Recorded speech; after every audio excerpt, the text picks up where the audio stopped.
Good morning. This is Lance Kenmore with the Kenmore team, and I'd like to welcome you to this week's edition of the Tri-Cities Real Estate Update. As always, you can contact me, Lance Kenmore, anytime direct on my cell phone at 509-727-8977, or visit us on the web at kenmoreteam.com. Once again, I always like to thank John for hosting and everybody here at the station for working to make this happen.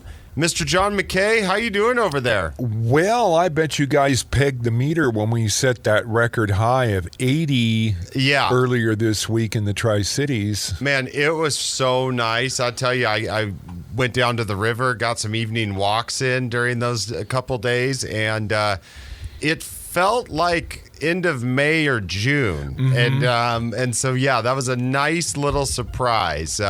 Obviously cooled off the last day or two, but yeah, we'll take it. It was awesome. I needed some vitamin D, so I think that's just fine. And it gave your property management people an opportunity to test air conditioning, didn't it? Absolutely. Nice and quick. We got a couple calls on that for sure. Well, before we light up the airways with the topic of today, because it's gonna be a big one. Okay. Today's gonna be a big show for sure, but we do always like to start off with our crazy national celebrity real estate story. Out of Architectural Digest this week, I'm going with the basketball theme for March Madness here. Okay. And I've got NBA Hall of Famer Tony Parker, some San Antonio Spurs alum. He put his Texas estate on the market for $16.5 million. Ooh. I know that's a lot, but McKay, this house has its own water park. Wow. Like, I mean, the grounds are massive. Not to mention, so this was custom built in 2009. The house itself is 13,000 square feet. Wow. Of course, it has a basketball gym as well. Duh. Full workout area, indoor arcade. And this is a new one. I don't think I've ever had this come up in a listing, celebrity-wise or personally. Okay. It says that there's a tortoise enclosure on the property. Now, not a listing description that I've ever been able to use in my career. But yes, it comes with a tortoise enclosure. But I got to tell you, the water park, I mean, it's like you would think you were literally going to a theme park when you look at the grounds of this place. Wow.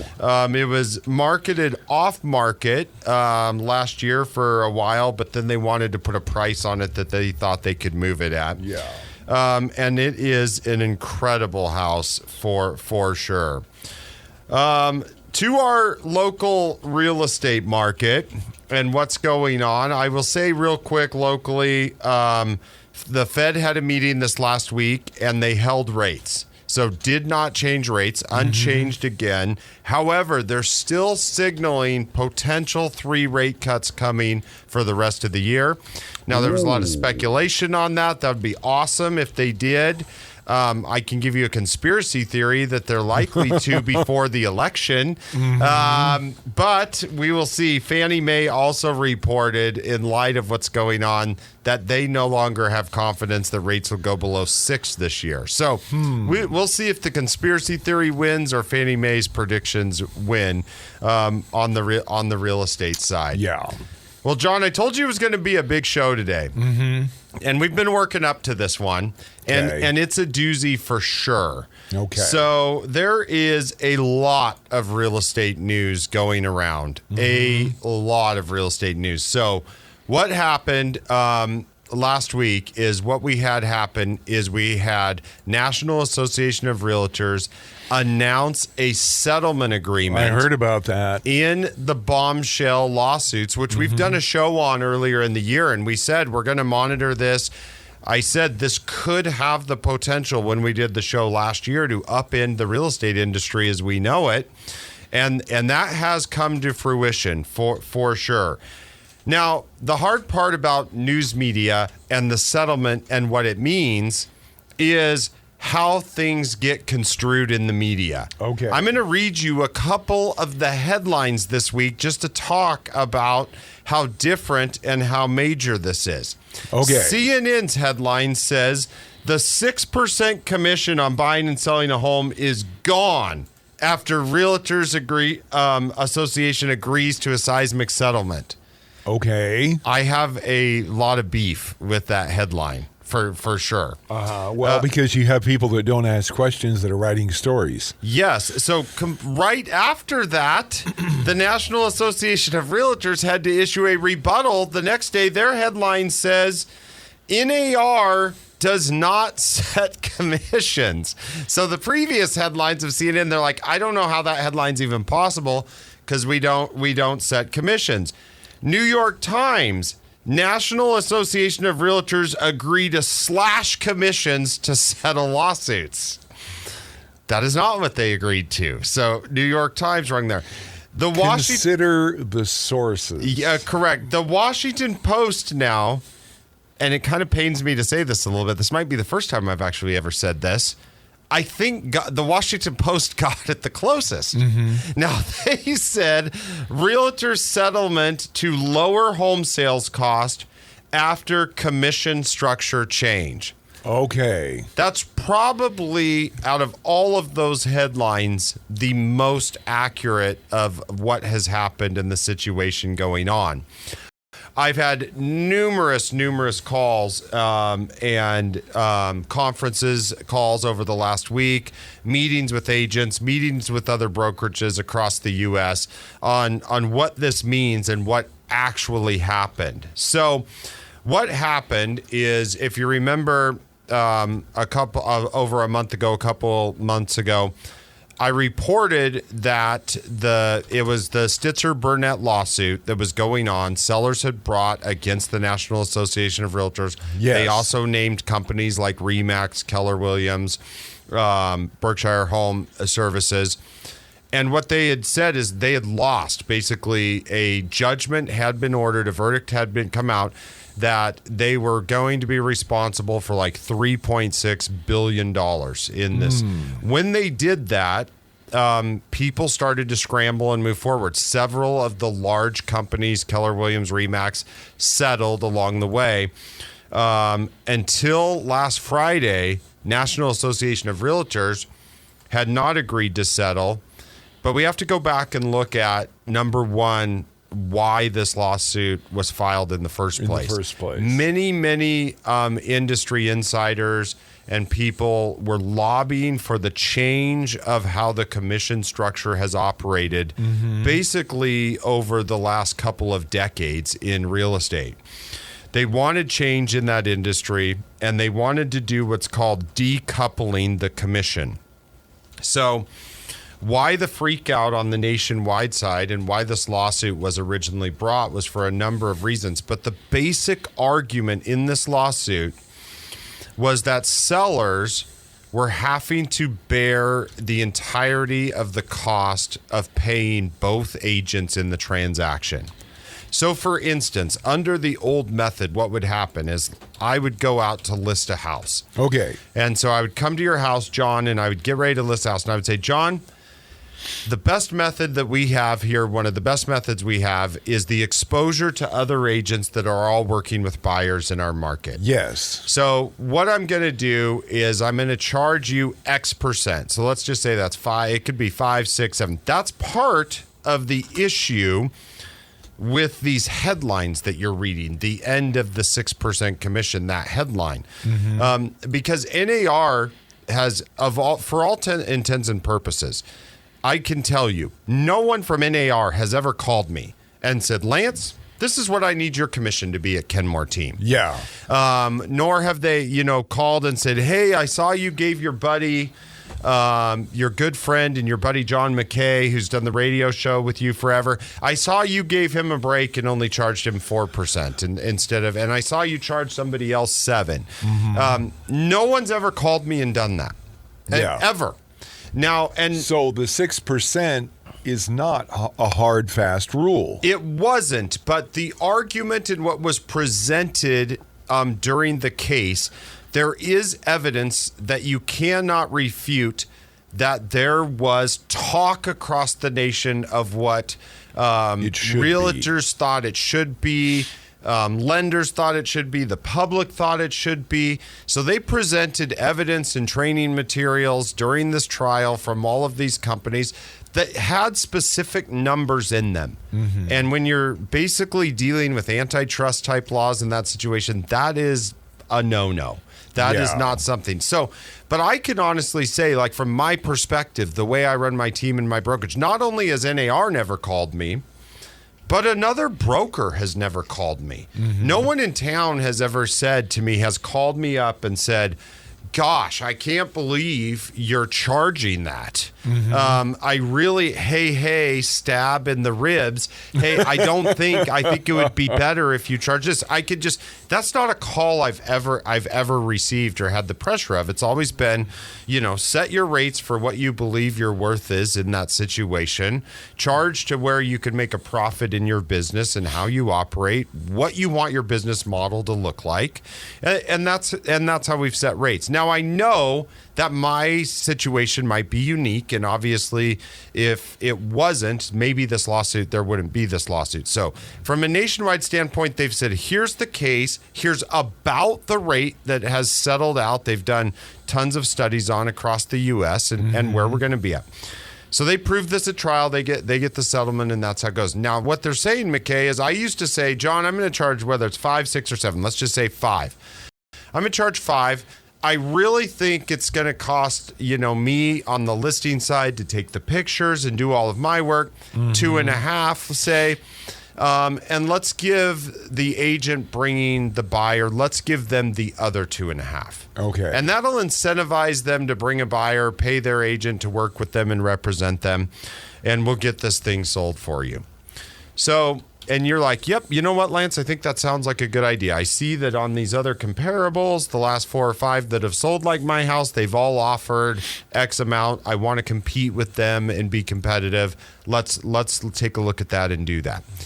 So we would put that offer of compensation into our multiple listing service and say, hey, I got John McKay's house listed. Mm-hmm. Now, please bring your buyers over. And if we have a successful transaction, you as their agent representing that buyer and helping them will receive 2.5% at closing. Okay. Fast forward to what's happened now, and one of the settlements, one of the things that have come out of the settlement agreement is that they want sellers to be able to, without any repercussions, list their home in the local MLS and offer zero compensation to the other agents bringing their buyer. Or if they do offer a compensation, part of the settlement is we cannot list what that is in the MLS. So now you got to go back and say, what in the heck? I thought we were moving forward in an age of transparency, where people knew what was going on, and in the age of data and numbers being available. Why are we going to this extreme of not putting the co-op in there? Well, I got to tell you, I honestly believe my take on this situation is that they feel that the agent commission rates and how agents take buyers and show homes are so entrenched in those commission rates that they can't, even by legislating the change that it's separate from the seller, that the seller can offer zero, they don't trust agents to not filter those listings based upon what the seller's offering. So for instance, John, if you put zero in there, maybe agents that aren't going to get paid anything don't show your house anymore. Now, there's a lot of people listening to this radio show and podcast, and they're saying to me, well, yeah, I'm in business. That makes sense. Why are you going to show that house, Lance, that if you're going to get paid zero? I mean, it makes sense, right? Like, how are you going to, feed your family and pay them if that rate's zero? Well, that's the source of the lawsuit of decoupling the commission. And what I mean by decoupling the commission, John, you pay me because I'm doing the advertising and representing you and all the work and that. Yeah. The buyer hires their own agent and they pay their own agent. The buyer does. So part of the argument in the lawsuit was that if you were offering to pay them, or put that number out there, and that was kind of a set amount known in the community if that was the case, that buyer never got the chance to negotiate their commission with their own agent. Okay. So part of it says the buyer said, well, we could have negotiated a lower commission if you let us negotiate with the agent we wanted to pick and not just offered them a price. So to do that, what the industry has had to say, what NAR has had to do as part of the settlement, is said we're going to make buyers responsible for their own side of the commission and not list out there what sellers are willing to pay. In fact, the cool part about being in Washington State is we were months ahead of this change. Okay. Meaning we're basically one of the only states in the nation that I did multiple shows on January 1st. We went over that contract that I talked to you about called the Buyer Brokerages Services Agreement. Washington saw this coming and what was going to happen in this situation. And as of January 1st, legislated and mandated that we have a contract with our buyer. What does that do? When the buyer signs that contract, they know how much they're going to pay me to represent them as a buyer. Even if the seller's offering some sort of compensation, there's mechanisms in our contract that lowers the amount that the buyer might have to pay if the seller's offering some. And if the seller's offering none, then the buyer in most cases will bear the responsibility of that cost solely. So the bigger question that comes out of this is, Lance, how do you think the industry will adapt to that? The biggest problem that I see with this coming is right now, it's not the fact, and agents have been losing their mind about this. Okay, I got to tell you, I have never seen so much stuff on social media from agents absolutely losing their mind about this. It's really been an interesting experiment to watch. It's just not really a mindset that it's hard for me to understand. Like, we're already going, we see what the consumer's asking for in this situation, and then we're already modifying our business model to help the consumer navigate through what's going on. Yeah. Part of the confusion right now, though, is the industry as a whole does not know, number one, the settlement isn't finalized by the courts. Okay. They expect it to be, and if it is approved, these changes they want done by July 1st, mid-July at the latest. So these changes are coming rapidly, and that's probably why a lot of agents are losing their mind about it. Also, I've noticed people that have been in an industry where the average age is just, skews a little bit higher. Change in that industry is really hard for a lot of people. So you have a certain sector of people that just don't want to do it any differently. Yeah. And sometimes that's just people in general. It doesn't have anything to do with agents. So I think navigating what this looks like is really scary for a lot of agents. And also there's a lot of agents that are spending time trying to show their worth now because they're going to have to prove to a buyer that they are worth what they've been getting compensation for. Now, why does Lance think this is bad for buyers? That's really where we get into this situation of how is this going to be bad for buyers? I potentially see in the next year a pendulum swing where buyers have some issues out there. And part of that issue is because of these headlines and what's out there in the news, if you have a large number of sellers that rush to zero compensation models for buyers agents, now buyers, first-time home buyers, McKay, if you had to guess, after down payments, after reserves for potential issues and emergencies, 34% of our market are first-time home buyers and millennials. After all of that's paid and someone buys a new house, their first-time home buyer new house, how much extra cash do you think that buyer has lying around after the day they move in? After they buy their first house, I'm going to say maybe a few hundred. Yeah, you're like you nailed it. Like, you're like, they could have stretched to the point, and I think like Dave Ramsey and some of these guys might not recommend it, but on many cases, you might see people move into a brand new house in those situations, bought and have less than $3,000 to $4,000 in their bank accounts after they've paid all these expenses. Now, what we're telling you in the industry is you also have to pay your real estate agent. You forgot that if you want an agent to represent you and guide you through this transaction, they're going to need to be paid. And if the seller's not offering any compensation and you have hired that agent to help you, you've agreed to a contractual amount that they're going to pay you. So can you buy a house now? I don't know the answer to that question. It depends on the amount of savings you have. Maybe now it takes you an extra year or two to save up that extra amount. Or what my concern is with a lot of buyers and the way that a lot of other industries have gone to just computer clicks along the way is that a buyer decides to forego representation and so the seller's offering 0% compensation. The buyer just goes direct to the seller. That agent only represents the seller. If the buyer can't pay anything, they're not going to go to. But the buyer decides, it looks like a pretty good house. We could buy now instead of waiting a year if we don't use an agent. And so we'll just go direct to the seller and the listing agent. And we'll let that agent do both sides of the transaction and do the paperwork. And I think it'll be fine. There'll be no issues.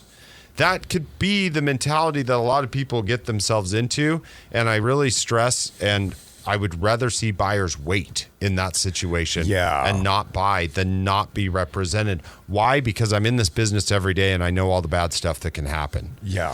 So that's the worst part about what's going on in my mind. Some might think there's a lot of people that disagree with me, but I do believe that's a big problem. When I come back from the break, I'm going to talk about how much did the National Association of Realtors actually agree to pay, along with some of the other requirements of this settlement that changes everything about the real estate industry. Right here on News Talk 870. Welcome back to one of the craziest news cycles we've seen in real estate in the last 20 years. I got to tell you, it has been a roller coaster out there. People are freaking out about this NAR settlement, what it's doing to the real estate industry. Today, we've been kind of breaking down what we think about that and what we think it'll look like.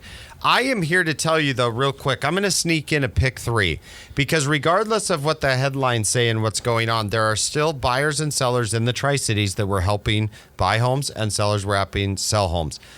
The gist of how that's done and what's going on in the background on a day-to-day basis right now is not much different than it was a week ago. But there is a lot of noise surrounding what it's going to look like. We're always there to help you guys navigate through what that looks like. Yes. So my pick 3, real quick. Pick number 1, I have got one of those gorgeous third-floor condos at Columbia Point that overlooks the marina, 386 Columbia Point. This is a 3-bedroom, 3-bath, almost 3,000 square foot condo. When you're just ready to have no maintenance, be done with it, but have a beautiful view of the marina. Gourmet kitchen, chef's dream, private primary suite, amazing balcony that's over the walking path. We talked about last week, 70s, 80s, and flirting with the 80s. This is a great property to jump out on the walking path, enjoy that time of year. That condo's coming in at $1,050,000. Pick number 2, 2050 Hudson, 4-bed, 3-bath, 3,000 square feet home in Richland. Rambler with a daylight basement, very updated, large backyard, spacious living room, remodeled kitchen in this property, fully fenced backyard with mature landscaping, covered deck off the main level, and this is coming in priced at $599,900. And then pick number 3, we don't get a lot of homes in this good of condition at this price range. This is 6406 in Alpine Lakes Drive in Pasco. 2-bed, 2-bath, 1,000 square feet, move-in ready, fantastic location, large living room, great room concept, vaulted ceilings, fully fenced private backyard. And that property is coming at $350,000. So for newer constructed home, $350,000, we don't get a lot of that.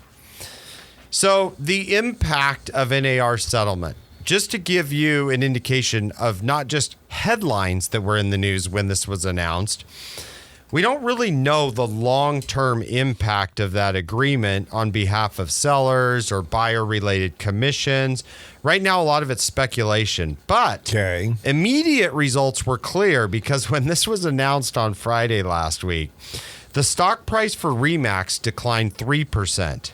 For Redfin, it was almost 5%. Zillow was down 13%. And Compass, who previously was in Tri-Cities for a flash, down 14%, and Douglas Elliman down 16%. So if you don't think it was a major deal, ask the beneficiaries of those stockholders and the prices when that happened. And there's some indication that it is going to be pivotal. So what happened in that situation? We talked before the break a little bit about why I think in the next immediate 12 to 18 months, how this is going to negatively impact buyers and what they're going to be prepared for. The other part about it, though, that might be good is there's always been this discussion in real estate. And I think when we force the discussion from a buyer using a buyer agent, what is your value to the consumer? In the past, people have always been very frank and wanted to have that discussion of, like, for instance, if the industry said it's just a blanket 2.5% or X% or 3%, if the industry said that, people would ask and say, well, Lance, what about when you show a client 2 houses and sell them a house? And then you get that commission versus when you show a client 25 houses and then you show them a house. I mean, which one obviously did you make more money on? Or another scenario, for instance, where we say, gosh, what if you get 2.5% on a $400,000 house?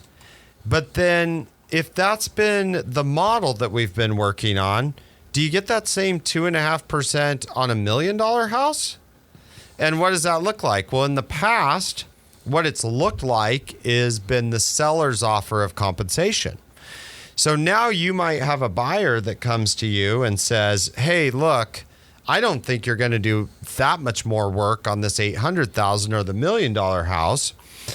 So instead of paying you a set percentage commission, Lance, I'd like you to show me those houses for just, $10,000. Or maybe they come up with an agreement that says, and I say to them, okay, that's great, but you know what? That's not how much I'm used to getting paid. I really don't think it's worth it for my years of expertise in that. I tell you what, I'll take the 10 grand on that deal, but I'm only going to show you 10 houses.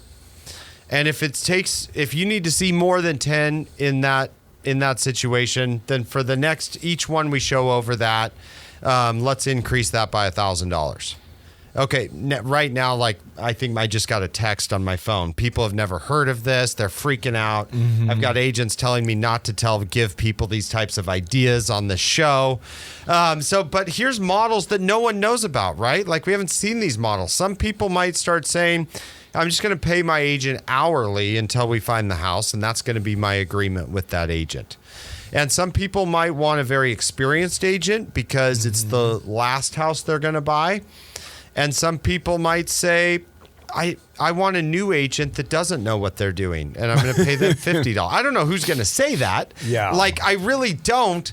But people are going to have to make that judgment call. And now what this legislation has done, the good part about this that I love is it's forcing that conversation. It really is pushing that conversation between the agent and their client. And I think that's huge because some agents out there are going to say, I'm worth 15 grand every time.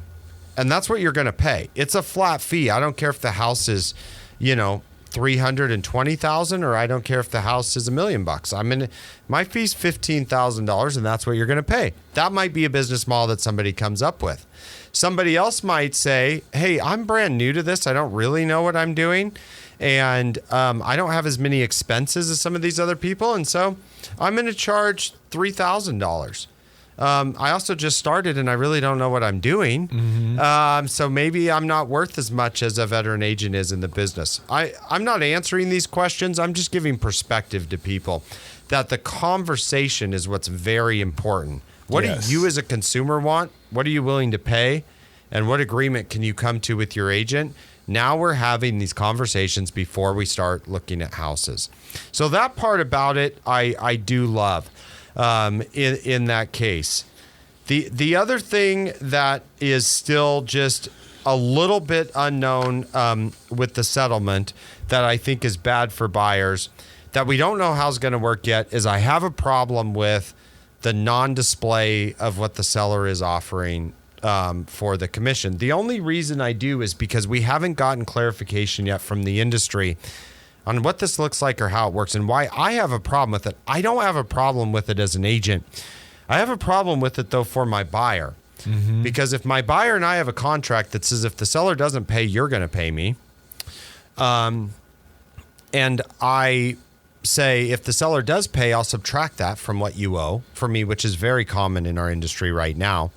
The problem I have is if I go show a buyer 6 houses, mm-hmm. and instead of just thinking about what the house they like the best in that situation, we are going to have a little bit of a worry that when I go show those 6 houses to the buyer and the compensation for me is not listed in there, my buyer doesn't know what it's going to cost them to buy each of those houses. Mm-hmm. Or if the one they like, it's just lucky that they picked the one where the seller was offering compensation and I don't have to pay Lance as much.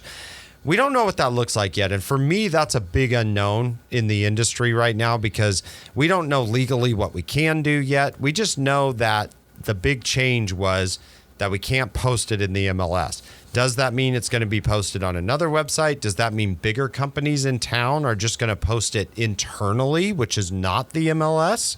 So their agents know in town and other agents don't know? I've heard so many different iterations of this, and so we're going to be keeping track of that and what that looks like for you guys. The biggest thing is conversations around what's going, because right now we're still doing a lot of real estate with the new laws that happened in Washington 3 months ago. The coolest part about this is we already, as agents in this local Tri-Cities market in Washington, we're probably 75% of the way there to complying with the settlement. So good. A few new tweaks coming in line there that we have to deal with, and we'll be working through that. We got a lot of new inventory coming up. It's still a great time in the market. We're going to be coming into our spring market. If you have any questions, though, about what this can do for you, let me know, because for certain sellers in certain segments, there might be some cost savings here and what that looks like for them. At the same time, buyers, you're going to want to know what you're paying your agent that you're hiring, and then making sure you're getting an aggressive agent that is going to help get the most amount of money for you to take the least amount of money out of your pocket at closing. Any questions about navigating what this looks like, and I encourage people to ask those questions before you sign any contracts, go to kenmoreteam.com, shoot us a message. We are here to help you navigate through this change in real estate. It's a lot. There will probably be many more shows as these get implemented and these rules change, and we will keep you updated as that happens. But enjoy the ride. We're here helping people buy and sell real estate and make their dreams come true with that. And we will be right back here next week. Right here on News Talk 870.